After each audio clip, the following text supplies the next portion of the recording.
Welcome to this special edition of Clot Chat, where we discuss the challenges and issues faced by female researchers as part of our Women in STEM initiative.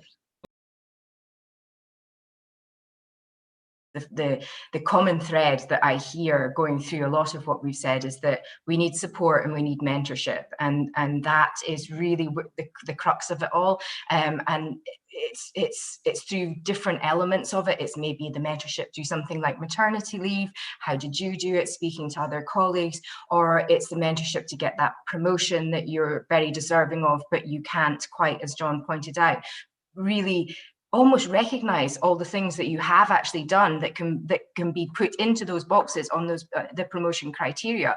Because I know when I completed it myself, I thought, well, I haven't done anything that fits within here. And then you start to actually, it was another woman in my work, completely different field, that gave me her application, and through seeing that I started to recognize, yeah, of course, and I did that externally. That should go in that box, you know.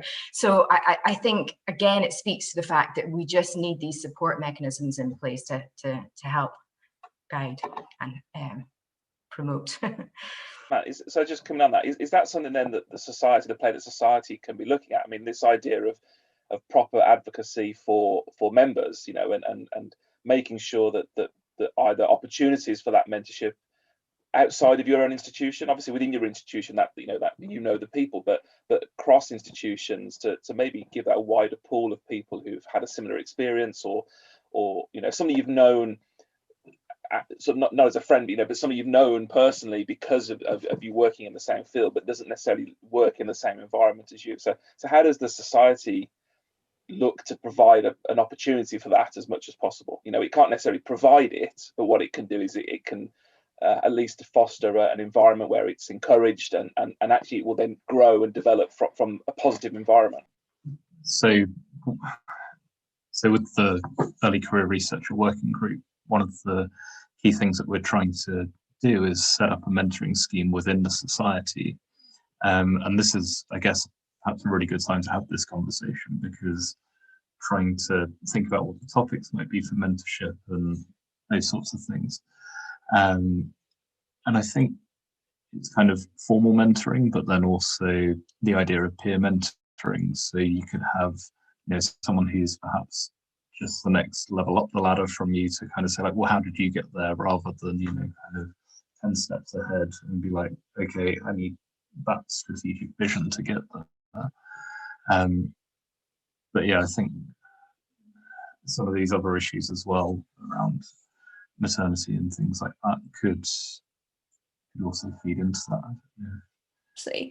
And I think for like PhD students, it's so easy to see, probably not just PhD students, probably anyone, it's so easy to see the final end product of like a PI. It's so easy to see that and be like, oh, I want to be like that or be like that person, but not actually know all the intricacies that got them there and like what the steps are, which I think in terms of like the mentor scheme that we want to put forward is that this is why it makes sense to have like peer mentoring as well, and people that are just that little bit higher of where you are, because it's more relevant and it's in the right time frame, rather than me looking at someone that's like 10, 15 years older than me and the whole system's changed by that point. So like, it's not going to be the same route.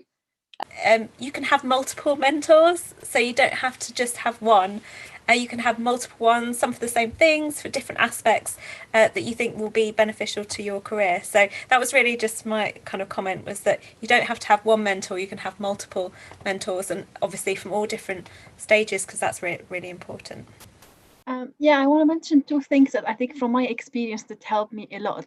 I think the first thing that did help me is to have both males and females mentorship, and some very successful and less successful, because sometimes only looking at very successful just destroy me more than anything, thinking that I'll never achieve this level. But looking at people who succeeded and did okay in a different style without really going crazy non-stop work gave me more confidence in myself that it's okay to be, you know, not work, as I said, 7 on 7 and then non-stop, and still like putting things well. Yeah, it was just another sort of point. It's not about having the different mentors and sort of celebrating different successes as well, because I think sometimes it's hard to go back in like this is the one stream to get success, and if you don't have this many publications, this, that and the other, or you don't do like I have done, you're not going to get that far. But then if you hear from others, that would be good. And I actually just wanted to kind of make the point at just how supportive a field we are in terms of the Platelet Society generally, and how I feel that as a group of individuals and a group of researchers, everyone's willing to help and and offer advice when requested. And I actually think we're really friendly, and I've had conversations with people that I work with and colleagues and things who were just like, can't believe you managed to get that many people to respond to an email about this, or that many people are willing to help you with that, or are willing to get involved with things. And that's one really great thing I think that we have as a society and as the field in the UK, is that I do actually think that we are all, in the majority, we're here to support each other, and we would be willing to.